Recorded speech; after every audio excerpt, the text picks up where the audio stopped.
भागवत में यानी द्वापर में, त्रेता तक तो भगवान ने सोची कि भक्त समझ जाएंगे, संसारी समझ जाएंगे, लेकिन द्वापर में आके भगवान को बार बार कहना पड़ा, रे मैं भगवान हूं, मुझे मानो, मुझे मानो, और मुझे मानोगे तो तुम्हारे जीवन के सब प्रकार के क्लेश, दुख, कष्ट सब दूर हो जाएंगे। लेकिन हमसे भगवान की बात मानी नहीं जाती। राम ने कहा, कह रहे जो मैंने किया उसको करो, प्रातः काल उठ के रघुनाथा, माता पिता गुरु नावई माता। हम कर सकते लेकिन नहीं कर सकते।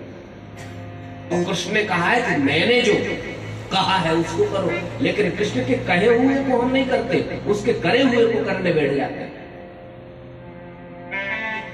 तो फिर गड़बड़ हो जाती है। लोग बात उदाहरण देते, भगवान ने 16,108 करे थे तो हम 8 नहीं करेंगे। अरे भले आदमी भगवान ने 7 कोस लंबे चौड़े गिरिराज पर्वत को उठाए था, 7 कोस 21 किलोमीटर होता है, 7 कोस 21 किलोमीटर का पहाड़ पर्वत 7 दिन तक उठाए था। तुम 7 किलो का रख के देख लो, 7 घंटे।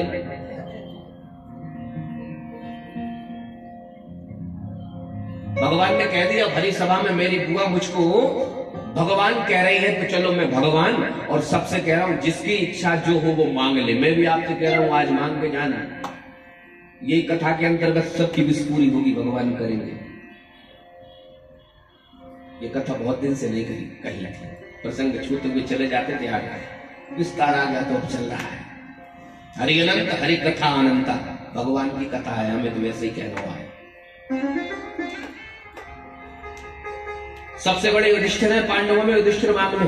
युधिष्ठिर कहने लगे, रोज हर लोग हमको धर्मराज कहते हैं, हम धर्म के पथ से कभी विलग न हो, कभी हमसे अधर्म न हो, ऐसा वरदान दे। भगवान ने कह दिया तथास्तु, जाओ तुम्हारी इच्छा पूरी होगी। भीमसेन का नंबर आया, भीमसेन कहने लगे संसार के लोग हमको भोजन भट्ट कहते हैं, बहुत खाता है। भगवान ये ठप्पा मिटा दो, तो थोड़ा बहुत आपका आपके भजनों में भी, थोड़ा आपके चरणों में, आपकी माला माला में हमारा मन लग जाए, ऐसी कृपा करो। भगवान कहने लगे आशीर्वाद, जाओ तथास्तु। अर्जुन कहने लगे, माता पिता भाई बंधु सखा वो हमारा है। माता भी माना, पिता भी माना, सखा भी माना, सब कुछ है गोविंद, और ये भाव मेरे मन से कभी दूर ना हो, आप कभी मुझसे दूर ना हो। ऐसी मुझ पर कृपा करो। नकुल सहदेव ने अपने लिए जो मांगना था मांग लिया। नंबर आया सुभद्रा जी का। सुभद्रा जी आप लोग जानते हैं कौन? भगवान की बहन है, अर्जुन की पत्नी है।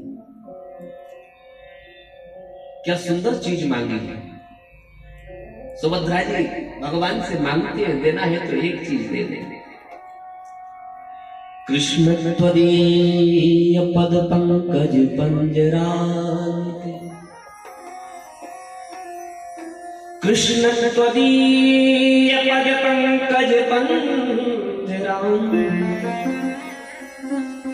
अद्यैव में विसतु मानस राजहंस।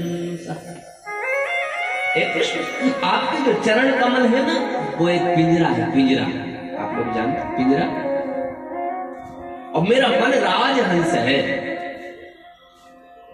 ठाकुर आपके चरण कमल रूपी पिंजरे में ये मन है, मेरा मन रूपी राजहंस आज अभी आबद्ध हो जाए, कैद हो जाए। भगवान कहने लगे कि मेरे में अभी से मन क्यों लगा रही है, तू युवा है, अभी बचपना चल रहा है, जा खेल, जा कमा। सुभद्रा जी क्या सुंदर जवाब दे रही है, ठाकुर प्राण प्रयाण समय कफवात पित्तै। लोग कहते हैं कि भजन भगवान का बुढ़ापा में करना चाहिए, जवानी में तो कमाना चाहिए, बचपन में खेलना कूदना पढ़ना चाहिए, लेकिन भागवत कह रही है प्राण प्रयाण समय कफवात पित्तै कंठावरोधन स्मरणम। अरे बुढ़ापे में खकारने से डकारने से फुर्सत मिलेगी, तब भगवान का नाम आएगा।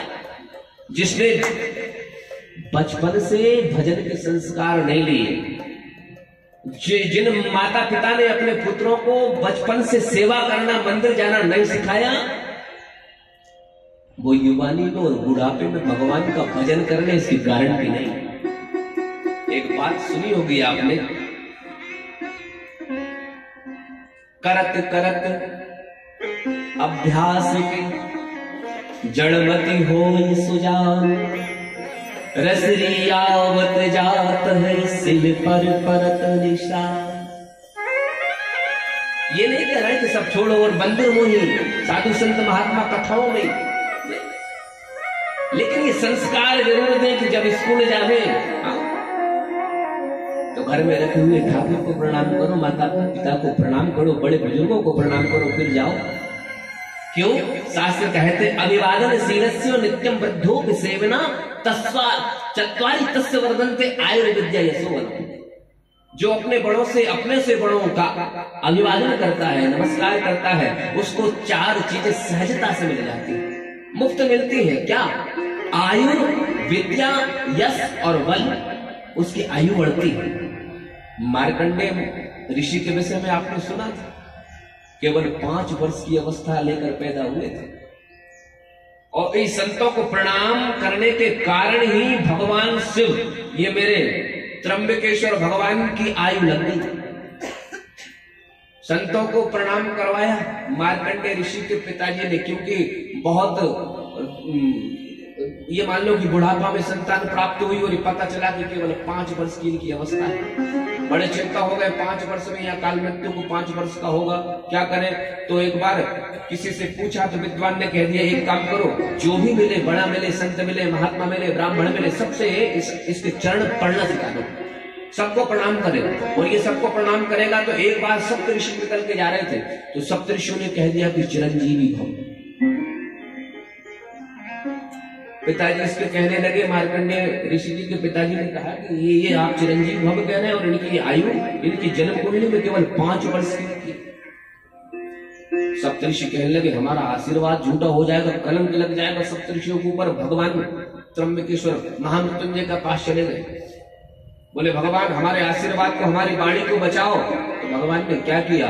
बोले कुंडली मंगाई, कुंडली में देखा अवस्था कितनी, बोले 5 वर्ष की, 5 वर्ष की अवस्था। उसके आगे ये नहीं लिखा था किसकी, मनुष्य की, देवताओं की, ऋषियों की, भगवान की, ये नहीं लिखा था। बोले जिएगा 5 साल, लेकिन किसके 5 साल? बोले हमारे यदि शंकर जी के 5 साल। बोले भागवत तो हुआ है। अब बताओ, जो महामृत्युंजय है ना, अकाल मृत्यु को हरण कर लेता है, उन्हीं के द्वारा प्रकट है। उन्हें भगवान त्र्यंबकेश्वर की तपस्या करी और महामृत्युंजय मंत्र हम और आपके लिए सुलभ कर दिया। इस शरीर को 32 से 35 ऐसे अनुभव प्राप्त है, मरणासन्न अवस्था में पड़े हुए को जीवन मिल गया।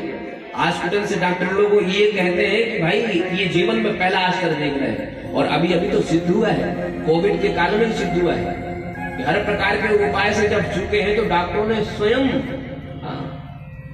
इसका आश्रय लिया है, उनको फायदा। ये शरीर भी उदाहरण है, भगवान की बहुत कृपा है। कमी केवल हमारी है कि विश्वास नहीं। तो कृष्ण त्वदीय पद पंकज पंजरा, सुभद्रा जी कहती है, भगवान ये मेरा जो नमन कहां कहां घूमता है आपके चरणों में, और आप कहते बुढ़ापे में तो गारंटी नहीं है बुढ़ापे में भगवान का भजन हो सके। इसलिए अभी से लगन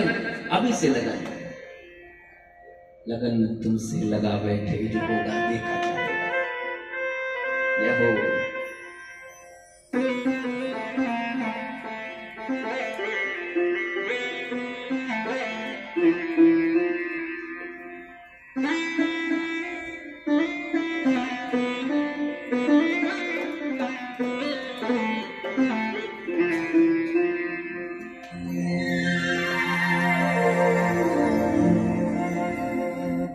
अनमोल तेरा जीवन यूं ही गवा रहा है।